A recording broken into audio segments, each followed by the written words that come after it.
And women say women don't show our emotions. We just save our tears for truly tragic events. Hello viewers, and welcome to a new Denchikus Hearts of Iron game video. Today, I will be diving into the new World Order 2 mod, and I'll be playing as Poland. One of my videos was super sad, Poland just got destroyed by Germany and the Soviets, but not this time. These will be the things that I'll be playing with. And what are the goals? Well, I had to repel the German invasion in 1939 and beat the Soviets. There's obviously no separate peace treaty with them, but I'd say if I reach the AA line, it's definitely a victory. I also wish to thank all of you for 1000 subscribers, which is quite insane how quickly I reached it. Last week I had roughly 300 and just boom, it basically tripled. So I'll try to explain a bit more of what I do for the new guys. I haven't quite thought what special video I'll do. Well, I'll think of something. If you guys like my content, leave a like and subscribe to the channel. It truly motivates me to make much more of it. And without wasting any more time, let's jump straight into the video. It's safe to say I'm stuck between a rock and a hard place, but we can change that by making them be stuck with me.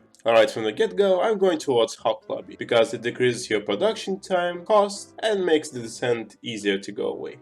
The Minister Cabinet. First of all, I'm changing this guy to Yevgeniusz Kwiatkowski, since he gives extra industry. This Polish man to this Polish man, and just in case, I'll change this guy to this for the manpower growth and money production. So now Minister Cabinet looks okay. Technology-wise, I'm going to abandon the defensive focus and this technology, because it kind of sucks. I'm going to research forward control for the attack bonus. Best research team is this one since it specializes in 2 of these. And I'm also gonna go with the most broken doctrine in this game. We also must never forget about industry, so I'm going to research this for the research modifier, and this technology for the industrial capacity production bonus. Luckily we aren't building anything, so I'm just going to put everything into consumer goods to knock my descent down. I like how the Free City of Danzig is more technologically advanced than me. I moved all of my army to the north, and can you guys guess what I'm gonna do now? Can you even assume? Yes, I kickstarted a war with Lithuania, which gave me quite a bit of descent. However, this is very necessary, and the sooner I do it the better. I'm not gonna go to general mobilization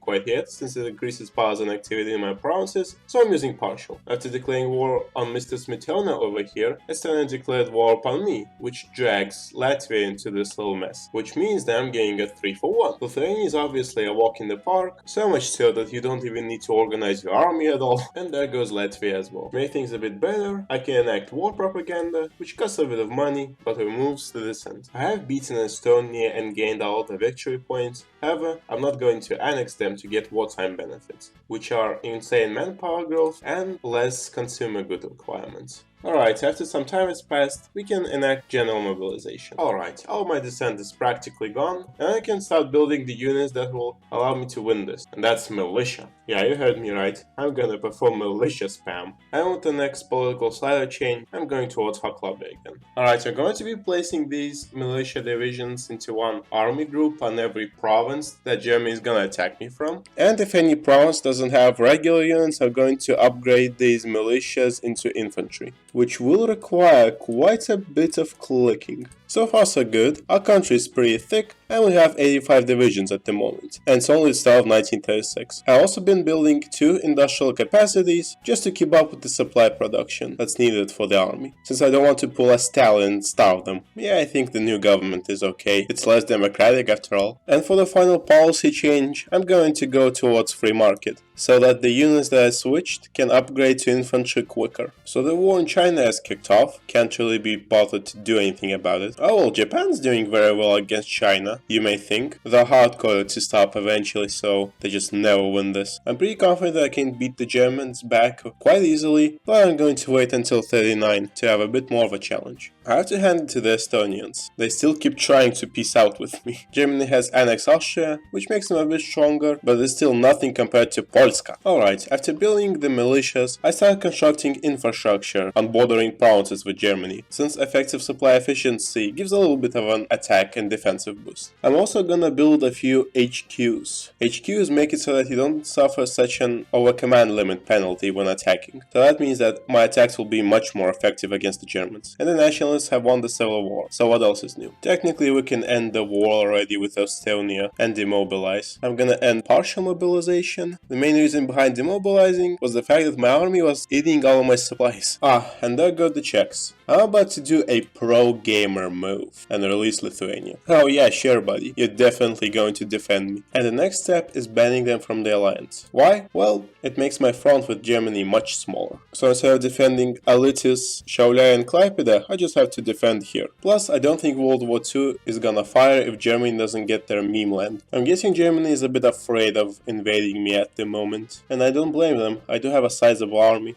O kurwa! And so it begins. Well, it's about time they tie in the Lederhosen. Come and get it. However, before making any moves, we must enact general mobilization. Excellent. All my units are now at full strength. Newspapers are obviously anti-patriotic, and let's start fighting them. And the first encirclement of the war is ironically in Danzig, the place that they tried to steal from me. And I'm also quite surprised they allowed me to encircle them in Tessin, but whatever, I'll take what I can get. And of course, the units are trapped in Königsberg.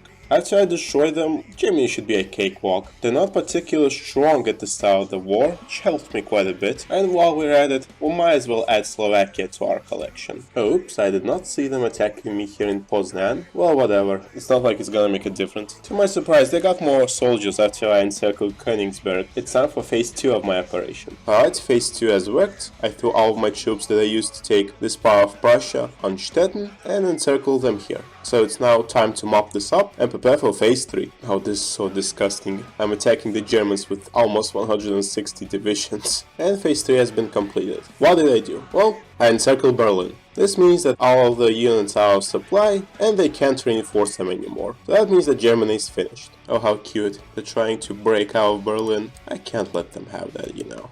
Well, the army is just gone, along with the country. Out of war, you say? I mean, the war is almost over, but I'm still not out of it. Now this is based. Oof, how disgusting. But technically, I've beaten Germany, so there you go. Thing is, right now, I'm not sure I'm going to get cores on Silesia and parts of Prussia, like Poland historically did get. But I'm gonna wait it out a little bit until I declare war upon the Soviets. And the French stole some of my land here, but whatever, they can have it. So now I have the honor of switching every friggin' militia unit into an infantry division.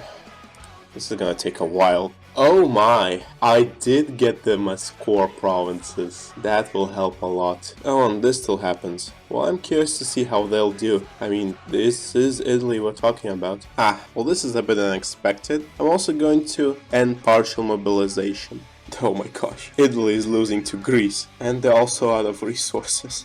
So far, I've been trying to influence the Balkan nations so that they join me against the Soviet Union. And the only ones that accept are Bulgaria and Greece. I'm gonna have to invade the rest, and I think I'm gonna help Greece out once they accept an invitation to the alliance. Well, finally they've accepted. Alright, it's time to enact general mobilization. Oh, I have quite a bit of manpower. All it took was 18 tank divisions to make Italy crap themselves and just become my puppets. Honestly, what else did I expect? Unfortunately, I thought the Hungarians were definitely going to join me, but that's not the case, so I have to take them out. Wow, they just didn't bother. They instantly gave up. Well, let's see if Yugoslavia will be less of a pushover. Took them a while to fold, but they became a puppet eventually. Alright, it's time to invade the Soviet Union in the best possible date of 1944. But hey, at least I waited for winter to end. I don't really want to drag this on for longer than it should be, so let's go! It's time for round 2. Alright, my strategies right now are to get as many encirclements as I can at the start of the war, because I can't really fight a prolonged war due to my limited manpower. Well, consider this war won. Technically I just reversed Bagration 128 divisions in that encirclement. Not too shabby. And honestly, since we had such an amazing start, I might as well keep encircling them. Well, my little encirclement campaign has destroyed most of their troops. I still haven't destroyed all of their troops, but my encirclement campaign did do a lot of damage. I don't think they will be moving their capital anytime soon, so I'm going to head straight for it. Plus, we have captured Leningrad, which is an achievement. Oh, those adorable Soviets, thinking they could hide this away from me. Well, not today. Now guys, look, it's 1610 again. However, the Soviets moved the capital so I can't starve them, though they don't have winter on their side anymore. Oh well, would you look at that? Another accidental encirclement. Oh man, this gives me quite a bit of deja vu. Since the Soviets didn't occupy northern Iran, I managed to cut them off by entering western Kazakhstan. We're basically at the endgame. The Soviets just don't know it yet. I think it's safe to say that I solved that whole Caucasian conflict that's going on, because it all belongs to Poland. The Soviets roughly had 400 divisions when I started, and well, they're doing way worse, but still alright, I'd say. So let's change that. I had a bit of a change of heart. I'm going to fight the Soviets until the end and drive all the way into Vladivostok. Oh man, I finally done it. The Soviets are gonna be part of Poland. Alright, it's time to liberate a few countries here and there. Oh, I'm not sure about you being back though. Oh, wait a second. I also need to take care of Mongolia. Wait, why did they declare war upon me? I thought I puppeted them. And there's one more country I want to take out to make everything better. Sorry Lithuania, but it can't be called Poland Lithuania without you. And there we go. This is the end result. What a wonderful world.